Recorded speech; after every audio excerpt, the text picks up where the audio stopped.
कुमार वंशम online classes में आपका स्वागत है। आज हमारे द्वारा एक टेस्ट सीरीज का आयोजन करवाया गया, जिसमें आज 18 फरवरी 2022 का दिन है और हमने रीट ग्रेड 2 और ग्रेड फर्स्ट के लिए एक टेस्ट सीरीज चलाई हुई है, जिस दूसरी टेस्ट सीरीज का आयोजन करवाया। अब उन विद्यार्थियों ने जिस सीरीज में भाग लिया है, उन विद्यार्थियों के लिए हम एक आंसर की यानी कि थ्योरिकल आंसर की लेकर आए हैं। तो हमारे द्वारा जो पूछे गए थे सवाल, उनको हम आसानी से थ्योरिकल जानते हैं। जो पहला सवाल पूछा गया था, उस सवाल का नाम था 84-85 आहनिक ग्रंथ वर्तते। क्या प्रश्न पूछा है देखिएगा। क्वेश्चन ये पूछा था कि 84-85 आहनिक ग्रंथ है वर्तते, ये सवाल पूछा गया। 84-85 आहनिक ग्रंथ यानी कि एक ऐसा कौन सा ग्रंथ है जिसको 84 या 85 दिन में लिखा गया था। इसके जो सही आंसर लिखे गए थे, उसमें हमने अष्टाध्यायी, ये अष्टाध्यायी बनाया, अष्टाध्यायी। दूसरा आंसर वार्तिका बनाया, वार्तिका। तीसरा महाभाष्यम बनाया, महाभाष्यम। और 4 नए को अपि बनाया। अब देखिएगा, हम इसका सॉल्यूशन जानते हैं कि जो अष्टाध्यायी लिखी गई थी वह तो पाणिनि के द्वारा लिखी गई थी, और पाणिनि ने इस पुस्तक में क्या लिखे थे? सूत्र लिखे थे, यानी कि अपने नियमों को किस में पिरोया? सूत्रों में पिरोया। अब कुछ नियम शेष रह गए थे, उन शेष नियमों को वार्तिका में लिखा गया था। तो वार्तिका किसके द्वारा लिखी गई भाई? वार्तिका कात्यायन के द्वारा लिखी गई। यहां पर हमको कात्यायन पढ़ना चाहिए, कात्यायन है। वार्तिका कात्यायन के द्वारा लिखी गई थी, और कात्यायन ने जो सूत्रों के नियम शेष रह गए थे उनको वार्तिका के रूप में पिरोया। अब यहाँ देखा गया कि इन दोनों के ग्रंथों में, इन दोनों की पुस्तकों में, यानी कि इसके सूत्र और इसकी जो वार्तिकाएं थी, सूत्र और वार्तिकाओं में जो नियम नहीं पढ़े गए, जो नियम शेष रह गए थे, उनको भाष्य के रूप में किसने लिखा? किसने लिखा? पतंजलि ने लिखा। तो महाभाष्यम किसने लिखा है? पतंजलि ने लिखा है।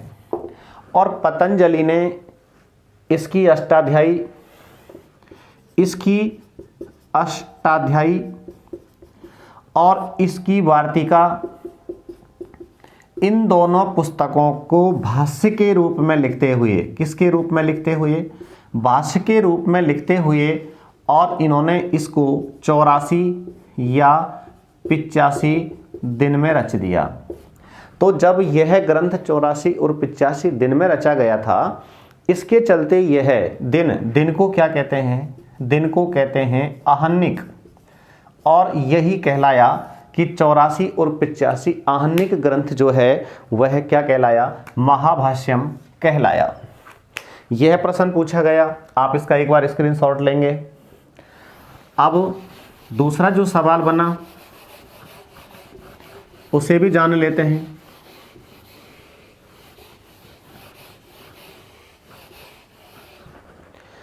अगला सवाल लिखा गया था, है वर्ण है अस्ति। है वर्ण है अस्ति, है वर्ण है। अब देखो, है वर्ण क्या है? है वर्ण के लिए बनाया हमने ईसत विपरीतम, ईसत विपरीतम। और इसके बाद हमने लिखा स्पृष्टम, स्पृष्टम। ईसत विपरीतम लिख दिया, स्पृष्टम लिख दिया है, और विपरीतम और संवृतम लिख दिया है। ये विपरीतम और समविपरीतम ये लिख दिया है। अच्छा, इसका अब आप आंसर जो भर के आए हैं वो बताइए, क्योंकि हम यहाँ पर यत्न की बात करते हैं। किसकी भाई? यत्न की। तो यत्न दो प्रकार के होते हैं, एक तो क्या होता है आभ्यंतर, और दूसरा क्या होता है बाह्य। आभ्यंतर और बाह्य। आभ्यंतर यत्न की संख्या 5 होती है और बाह्य यत्न की संख्या 11 होती है। इसमें पढ़ा जाता है इस पृष्ठम, ईसत, इस पृष्ठम, इस पृष्ठम, ईसत इस पृष्ठम, ईसत विपरीतम, विपरीतम और समविपरीतम। ये 5 पढ़े गए हैं, इस पृष्ठम, ईसत इस पृष्ठम, ईसत विपरीतम, विपरीतम और समविपरीतम। आप ये जानते हैं कि कैसे लेकर के मैं तक के जो वर्ण पढ़े गए हैं इस पृष्ठम में होते हैं। ईसत इस पृष्ठम में ये, व, रे और ल ये वर्ण पढ़े जाते हैं, जबकि ईसत विपरीतम में से और है ये 4 वर्ण पढ़े जाते हैं। विपरीतम में जो पढ़े जाते हैं वे स्वराहा, ये स्वर पढ़े जाते हैं, और समविपरीतम में पढ़े जाते हैं प्रयोग सिद्ध अवस्थायाम, प्रयोग सिद्ध अवस्थायाम ह्रस्व ए, ये पढ़ा जाता है। प्रयोग सिद्ध अवस्था और प्रक्रिया अवस्था के संदर्भ में आप जानते भी हैं। तो यहाँ जो अपना सवाल पूछा गया है कि ईसत विपरीतम, स्पृष्टम, विपरीतम और समविपरीतम, सवाल पूछा है वर्ण है, बताओ है वर्ण किस में पढ़ा जाएगा। अब यहाँ देख रहे हैं ना आप लोग कि है वर्ण किस में पढ़ा जा रहा है वर्ण ईसत विपरीतम में पढ़ा जा रहा है। तो इसका राइट आंसर क्या आ जाएगा? ईसत विपरीतम आ जाएगा। जबकि अगर हम कहीं इस पृष्ठम की बात करते हैं तो इस पृष्ठम में कैसे लेके मैं तक के पढ़े जाएंगे, जिसके लिए आप ये जानते हैं कादयो मावसाना स्पर्शहा, कादयो मावसाना स्पर्शहा आप जानते हैं। तो जो स्पर्श वर्ण होते हैं उन्हीं को इस पृष्ठ वर्ण कहा जाता है।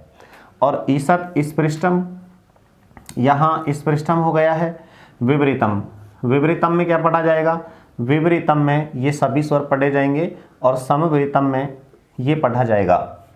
तो यहाँ इसका राइट आंसर ईसत विपरीतम आया। अब इसका एक बार स्क्रीनशॉट लीजिए ताकि बढ़ते हैं अगले प्रश्न की ओर।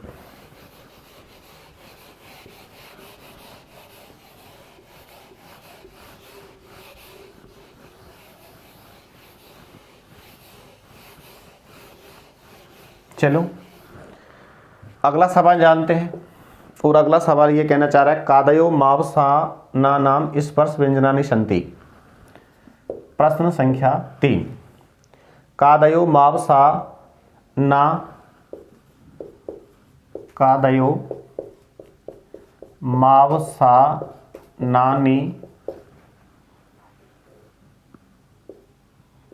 के आदयो मावसानानि और स्पर्श व्यंजनानि सन्ति। स्पर्श व्यंजनानि सन्ति, स्पर्श व्यंजन हैं। ये कहाँ से कहाँ तक की बात करता है? ये बात कर रहा है के आदयो में अवसानानि, यानी कि कैसे लेकर के और में अवसान तक। तो स्पर्श व्यंजन होते हैं, है ना, कादयो मावसानानि और स्पर्श व्यंजनानि सन्ति। यानी कि एक टेबल पढ़ते हैं हम एक व्यंजन वाली टेबल पढ़ते हैं, और इस व्यंजन वाली टेबल में आप जानते हैं कि व्यंजनों की संख्या कितनी होती है? 33 होती है। ये 33 व्यंजन 3 भागों में पढ़े गए हैं। एक तो पढ़ा गया है स्पर्शहा, दूसरा पढ़ा गया है अंतस्थः, और अगला पढ़ा गया है ऊष्मः, ऊष्म वर्ण। ये 1 नंबर पर होता है, ये 2 नंबर पर होता है, ये 3 नंबर पर होता है और यह क्रमशः होता है। अर्थात हमें कभी भी क्रम को नहीं तोड़ना चाहिए। यहाँ पर स्पर्श, अंतस्थ और ऊष्म का क्रम ही पढ़ा जाना चाहिए। अब जो स्पर्श वर्ण होते हैं ये स्पर्श वर्णों की संख्या में आते हैं, जैसे कि कै, खे, गै, घै, गै, चै, छै, जै, झै और ऐ। फिर टै, ठै, डै, ढै, नै, तै, थै, दै, धै, नै। फिर पढ़े जाते हैं पै, फै, बै, भै और मैं। अब ये सवाल पूछ रहा है कै आदयो और मैं अवसानानी, यानी कि प्रश्न क्या कहना चाह रहा है? प्रश्न कहना चाह रहा है कि कैसे जो प्रारंभ होते हैं और मैं पर जो समाप्त होते हैं वे स्पर्श व्यंजन कितने होते हैं। अब वो स्पर्श व्यंजन कौन कौन से हैं, कितने होते हैं? तो यहाँ पर जो आंसर बनाया था उसमें हमने पंचविंशति आंसर बनाया। पंचविंशति कितने को बोलते हैं? 25 को बोलते हैं। जो दूसरा आंसर बनाया था उसमें हमने विंशति आंसर बनाया, यानी कि विंशति कितने को बोलते हैं भाई? द्वाविंशति, यानी कि द्वाविंशति किसको बोलते हैं? 22 को बोलते हैं। फिर एक सवाल एक विंशति बनाया, तीसरा आंसर एक विंशति बनाया और एक विंशति संख्या होती है 21। और इसके बाद में एक जो आंसर बनाया गया था उस आंसर को हमने षट चत्वारिंशत, क्या लिखा? षट चत्वारिंशत ये लिखा था। अब षट चत्वारिंशत संख्या कितनी होती है? 46। तब ये सवाल कहना चाह रहा है कैसे लेकर के मैं तक के जितने भी स्पर्श व्यंजन होते हैं इन व्यंजनों की संख्या कितनी होती है। तो आप देख रहे हैं इनकी संख्या कितनी हो रही है? इनकी संख्या 25 होती है। और जो अंतस्थ होते हैं ये 4, कौन कौन से होते हैं? ये व रेले, और इनकी संख्या भी 4 होती है, जैसे कि से है। ये 4 वर्ण पढ़े जाते हैं। तो राइट आंसर आपको क्या भरना है? पंचविंशति भरना है। ये सवाल का आप स्क्रीनशॉट लेते हैं और इसके बाद में अगला सवाल जानते हैं। अगला सवाल क्या पूछा गया था? तो देखिए अगला सवाल कह रहा है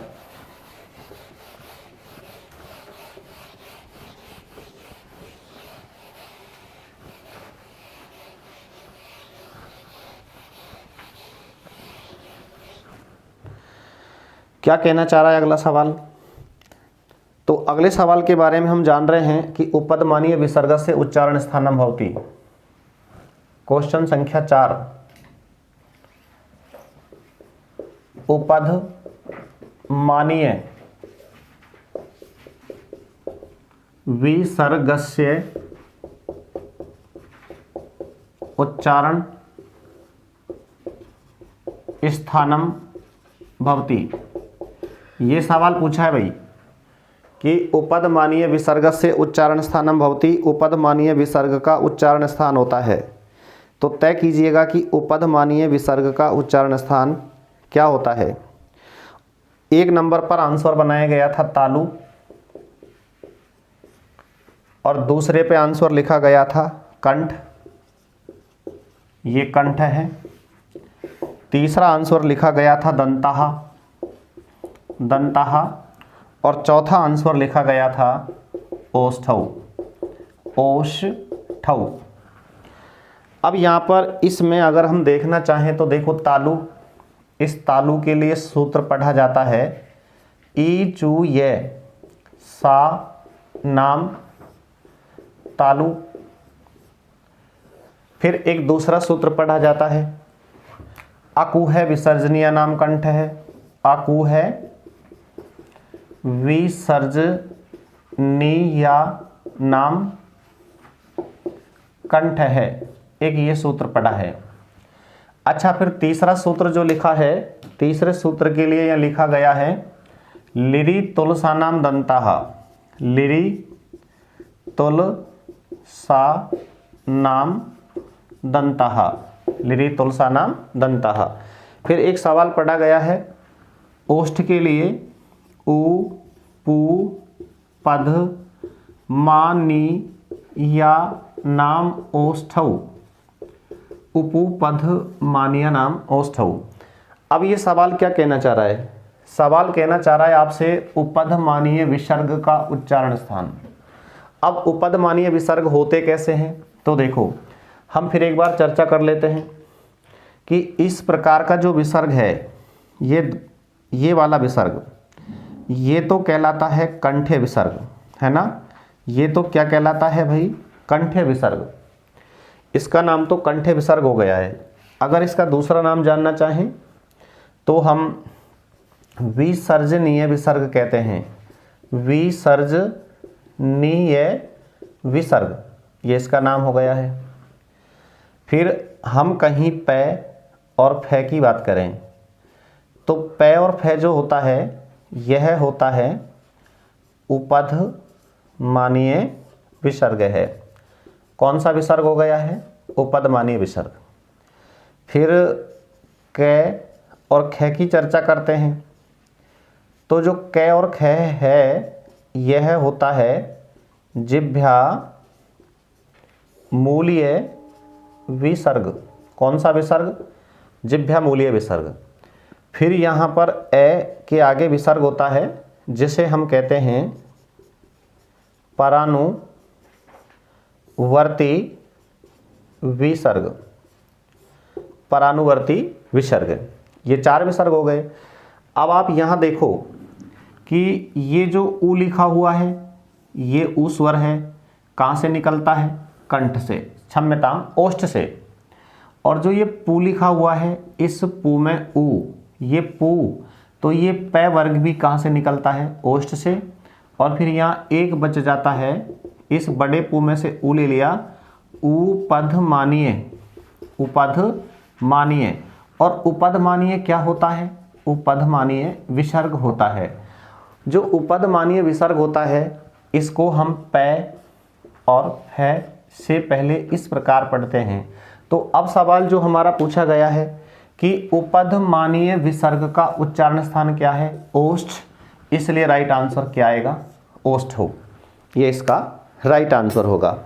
चलो, इसका आप एक बार स्क्रीनशॉट लें और आगे बढ़ते हैं। बाह्य यत्न नास्ति, प्रश्न संख्या 5।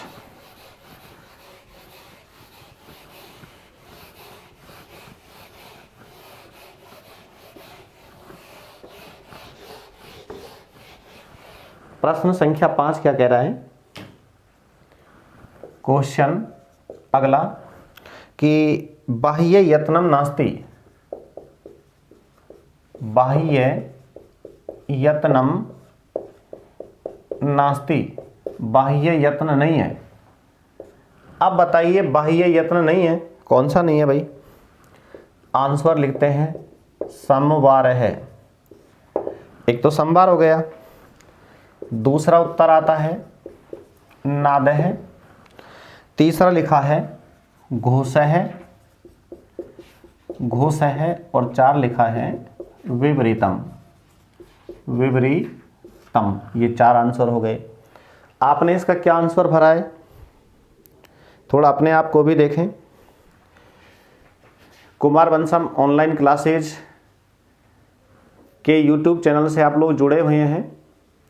आपको अगर यह वीडियो पसंद आ रहा है तो आप इसे एक बार सब्सक्राइब भी करेंगे, शेयर भी करेंगे और इसको बार बार देखने की भी कोशिश करेंगे। और हम यही कोशिश करेंगे कि इन क्वेश्चनों के माध्यम से थ्योरिकल ज्ञान ज़्यादा से ज़्यादा आप तक पहुंचाया जा सके। प्रश्न क्या कह रहा है? बाह्य यत्नम नास्ति, बाह्य यत्न नहीं है। अब बाह्य यत्न कौन सा नहीं है? तो देखिएगा बाह्य यत्न कौन सा नहीं है। तो अब हम कहीं बात करते हैं यत्न की, तो यत्न 2 प्रकार के होते हैं। एक तो कौन सा होता है? आभ्यंतर, और दूसरा के नाम क्या है भाई? बाह्य। पहला तो आभ्यंतर हो गया, दूसरा बाह्य हो गया। आभ्यंतर की संख्या होती है 5 और बाह्य की संख्या होती है 11। नाम भी लिख दीजिएगा, देखो इस पृष्ठम ईसत, इस पृष्ठम, इस पृष्ठम ईसत, इस पृष्ठम ईसत विपरीतम, विपरीतम और समविपरीतम, ये 5 हो गए। इस पृष्ठम ईसत, इस पृष्ठम ईसत विपरीतम, विपरीतम और समविपरीतम। 11 लिख दीजिएगा। 11 कैसे लिखेंगे? देखो विवार है, श्वास है और अघोष है। फिर लिखते हैं समवार है, नाद है और घोष है। ये जो घोष होता है ना, इस घोष को ही सघोष कहते हैं। फिर अगला जो नाम आता है वह अल्प प्राण है और दूसरा बनता है महाप्राण है। अगला बनता है उदात्त है, अनुदात्त है, उदात्त है, अनुदात्त है और स्वरित है। ये उदात्त, अनुदात्त और स्वरित की बात करता है। प्रश्न क्या पूछा है? प्रश्न पूछा है कि बाह्य यत्नम नास्ति, बाह्य यत्न नहीं है। बराबर अगर हम संवार देखते हैं तो देखो संवार कहाँ आ रहा है? संवार बाह्य में आ रहा है, बराबर संवार बाह्य में आ रहा है। नाद, नाद कहाँ आ रहा है?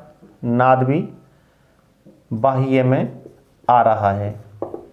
और घोष है, ये घोष, ये घोष भी किस में आ रहा है? बाह्य यत्न में आ रहा है। जबकि विपरीतम, ये जो विपरीतम आप देख रहे हो, विपरीतम किस में है? आभ्यंतर में। ये आभ्यंतर में आ रहा है। तो बराबर प्रश्न क्या पूछा है कि बाह्य यत्न नहीं है। बाह्य यत्न कौन सा नहीं है? तो यही इसका क्या हो जाएगा? आंसर हो जाएगा। आप इसका एक बार स्क्रीनशॉट लें। अब अगला प्रश्न पढ़ते हैं, प्रश्न संख्या 6। अभी तक आप लोगों ने कितने प्रश्न पढ़ लिए हैं? 5 प्रश्न। और 5 प्रश्नों की थ्योरी आप बहुत अच्छे तरीके से जान गए हैं। तो इन 5 प्रश्नों के बाद छठे प्रश्न को जानते हैं। तो देखो छठा प्रश्न क्या लिखा गया था कि छठा प्रश्न लिखा गया था संस्कृत वर्णमालायाम नवम व्यंजनम चिनुत। संस्कृत वर्णमालायाम, संस्कृत वर्णमालायाम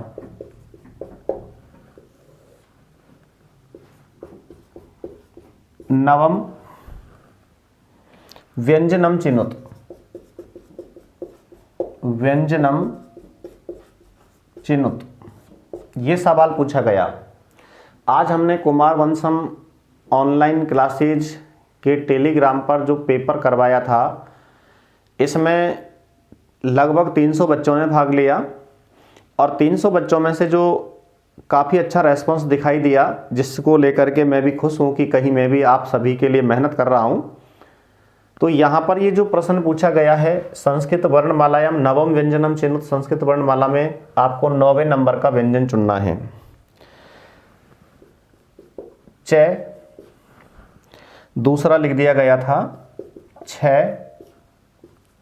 तीसरे नंबर का जय और 4 नंबर पे आंसर बनाया था झ। अब देखो हम यहाँ पर अगर कहीं व्यंजन की बात करते हैं, किसकी भैया? व्यंजन की बात करते हैं, तो व्यंजनों की संख्या कितनी पड़ी गई है? 33। और 33 व्यंजनों में से हम व्यंजन की बात करते हैं तो कै, ख, गै, घै, ऐ, च, छ, जय, झ, ऐ, ये इस प्रकार से पढ़ना पड़ता है। प्रश्न कौन सा पूछा है? प्रश्न पूछा है कि संस्कृत वर्णमाला में, ठीक है, संस्कृत वर्णमाला में वर्णों की संख्या 46 होती है, लेकिन फिर आगे कहा है कि 9वें नंबर का व्यंजन कौन सा है। 9वें नंबर का व्यंजन पूछा है, तो 9वें नंबर का व्यंजन पूछा है तो देखो 9वें नंबर का कहाँ से आएगा? 1, 2, 3, 4, 5, 6, 7, 8 और 9 कौन सा आ रहा है? 90 नंबर का निकल के आ रहा है झ, इसलिए इसका राइट आंसर क्या पढ़ा जाएगा, झ पढ़ा जाएगा। फिर अगला सवाल भी है इसमें। अभी तक आप लोग 6 सवाल देख चुके हैं, 7वें सवाल को जानिए। वैसे मुझे लग रहा है कि आप लोगों को ये सवाल अच्छे समझ में आ रहे होंगे और हम सवालों के माध्यम से ही रीट और ग्रेड फर्स्ट सेकंड का जो कोर्स है संस्कृत का, उसको काफ़ी हद तक सुधार लेंगे और धीरे धीरे करके हमारा मूल्यांकन भी होता रहेगा। और जैसा कि आपको पता है, हमने 20 टेस्ट सीरीज़ों का आयोजन करवाने का विचार बना लिया है और 20 टेस्ट सीरीज हम समय समय पर करवाते रहेंगे, तो आप उनमें अधिक से अधिक भाग लेते रहें। इसके बाद देखिएगा, अगला सवाल पूछा गया था कि पाणिनीय व्याकरणे स्वरा भवन्ति। यही सवाल है कि पाणिनीय व्याकरणे स्वरा भवन्ति। क्वेश्चन 7, पाणिनीय व्याकरणे स्वराः भवन्ति। बोलो क्या आंसर भरोगे। पाणिनि की व्याकरण में कितने स्वर पढ़े गए हैं, 63 या 64, 21 या 22 या 42 और न को अपि, कोई भी नहीं। क्या भर के आए हैं आप लोग। पाणिनीय व्याकरण, पाणिनि की व्याकरण में कितने स्वर पढ़े गए हैं बताओ। पाणिनि की व्याकरण में 63 या 64 वर्ण पढ़े गए हैं, या 21-22 वर्ण पढ़े गए हैं, या 42। तो देखिएगा, हम लोगों को यहाँ पर उत्तर देने में बहुत ही ज़्यादा जो है आसानी रहेगी कि अगर यहाँ पर पाणिनि की व्याकरण में कुल वर्ण पूछा जाए, कुल वर्ण, हाँ है ना, कुल वर्ण पूछे जाएं, तो फिर उत्तर क्या आ जाएगा, 63 या 64। और 63 या 64 को कैसे लिखते हैं, 63 और चतुष्षष्टिर्वा, यानी कि 63 या 64। अच्छा, जो ये 21 और 22 होते हैं, ये क्या होते हैं, स्वराहा। क्या भाई, स्वर। 21 और 22 स्वर पढ़े गए हैं, और जो ये 42 बचते हैं, ये बन जाते हैं व्यंजनानी। क्या बच जाते हैं, व्यंजनानी। देखो 63 और 64 माइनस 21 और 22 कितने बच जाते हैं, व्यंजन।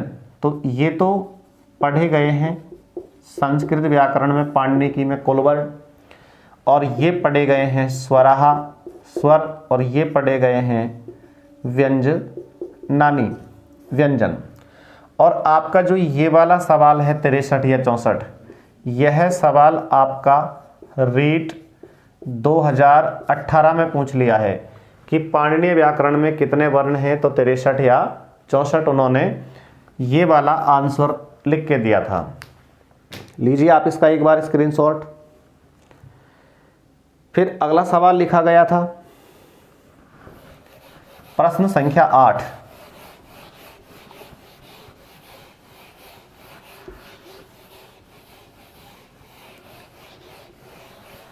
प्रश्न संख्या 8 क्या कह रहा है, प्रश्न संख्या 8 पूछ रहा है कि चतुर्दश माहेश्वरी सूत्रेषु कह प्रत्याहार है। देखो, चतुर्दश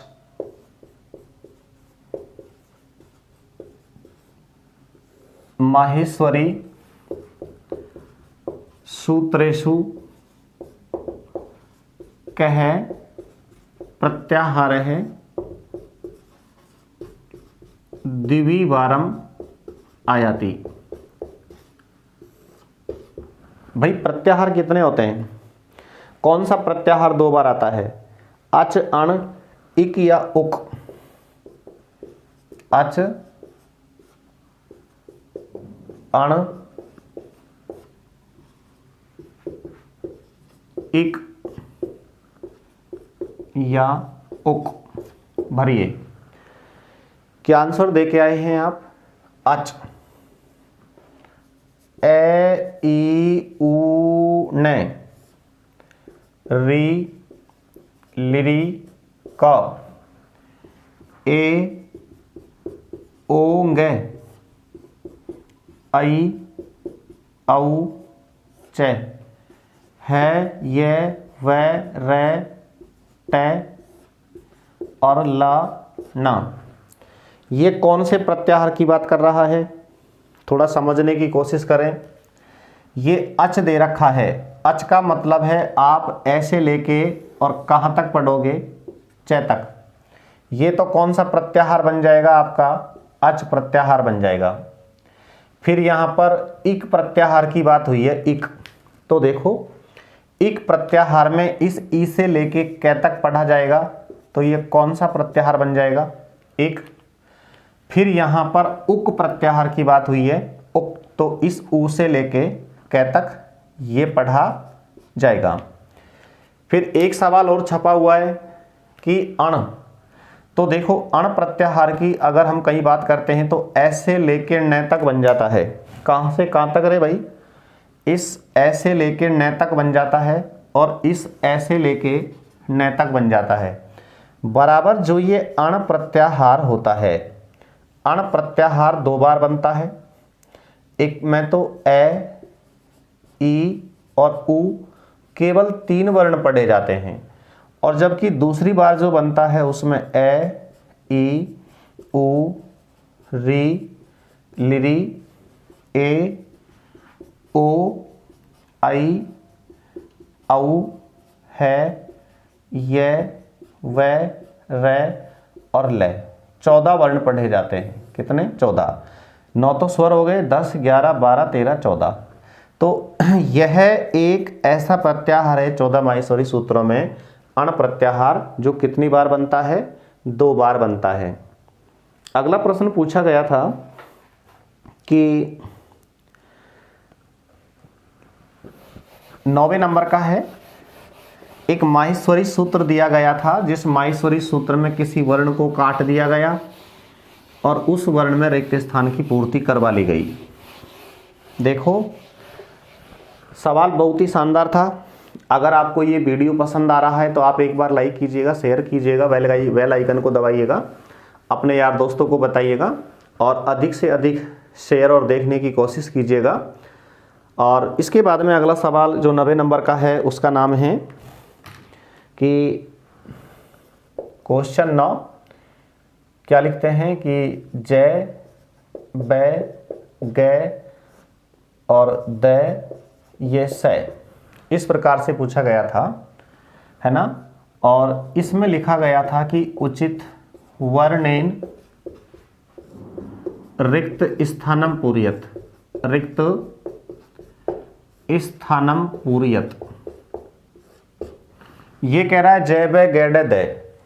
अब इसमें जो आंसर तय किए गए थे उन आंसरों में एक तो से बनाया गया, से, दूसरा आंसर बनाया गया था डे, तीसरे नंबर पर 6 और अगला फे बनाया गया।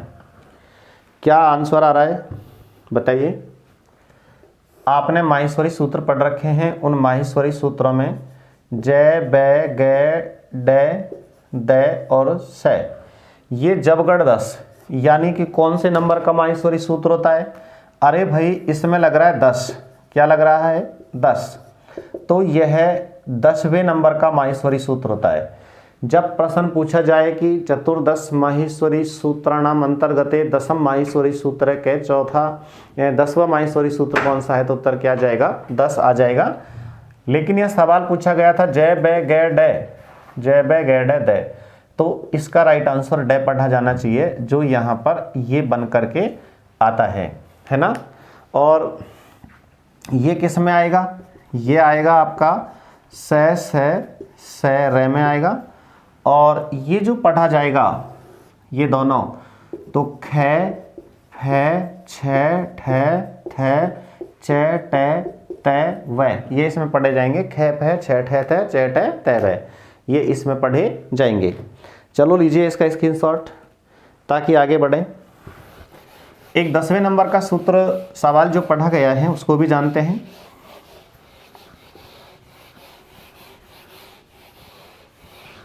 10वें नंबर का एक सवाल और पढ़ा गया है जिसमें लिखा गया था अल्प प्राणः भवन्ति।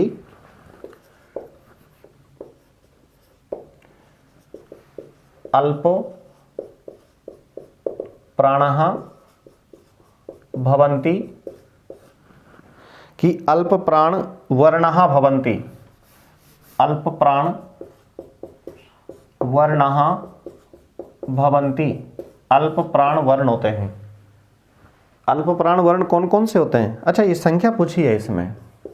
देखो, अल्प प्राण 14 होते हैं या 19 होते हैं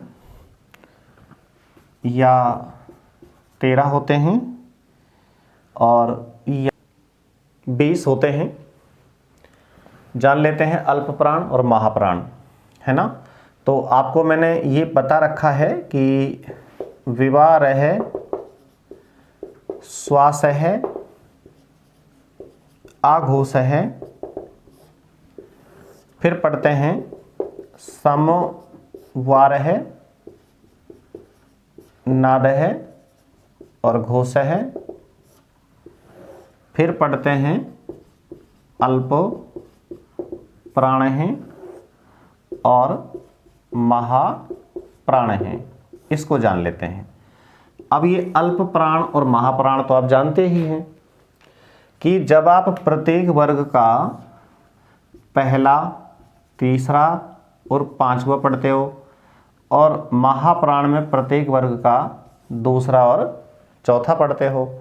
देखो, कै, खे, गै, घै और ऐ, चै, छै, जै, झै, ऐ, टै, ठै, डै, ढै, नै, तै, थै, दै, धै और नै, पै, फै, बै, भै, मै। अल्प प्राण में क्या पढ़ा जाएगा? य, व, र और ल। महाप्राण में क्या पढ़ा जाएगा? स, स और है। अब बताएंगे आप लोग कि देखो, 5 दूना 10 और 4 कितने हो गए हैं? 14। तो जो 14 होते हैं, ये जो 14 होते हैं, 14 तो क्या होते हैं? महाप्राणः। महाप्राणों की संख्या कितनी हो गई है भाई? 14 हो गई है। इनको गिनिए, 5 तिया 15, 16, 17, 18, 19। इनकी संख्या कितनी हो गई है? 19। तो जो 19 होते हैं, ये 19 क्या होते हैं? अल्प प्राणः, अल्प प्राण। फिर इनको भी पढ़ लेते हैं कि यहाँ कै, ख और गै, घै, ऐ इस प्रकार से पढ़ना है हमको। और इनकी संख्या भी आप लोग आराम से लिख सकते हैं। तो हमारा जो सवाल यहाँ पर हमको पढ़ने को मिलता है, अल्प प्राण वर्णः भवन्ति, कि अल्प प्राण वर्ण होते हैं। यहाँ प्रत्येक वर्ग का पहला और दूसरा पढ़ा जाएगा, यहाँ तीसरा और चौथा और पांचवा पढ़ा जाएगा। अब हम सवाल लेकर आए थे कि अल्प प्राण वर्णः भवन्ति, अल्प प्राण वर्ण होते हैं। तो अल्प प्राण कितने होते हैं? अल्प प्राण 19 होते हैं। इस प्रकार से आपने इस वीडियो को देखा। अभी आपने मेरे साथ मिलकर के 10 प्रश्नों का सॉल्यूशन देखा।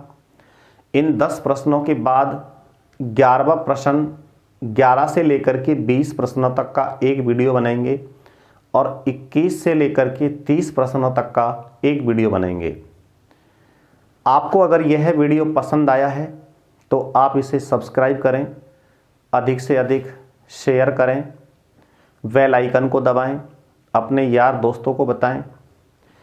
आप इस वीडियो को ज़्यादा से ज़्यादा देखते रहें।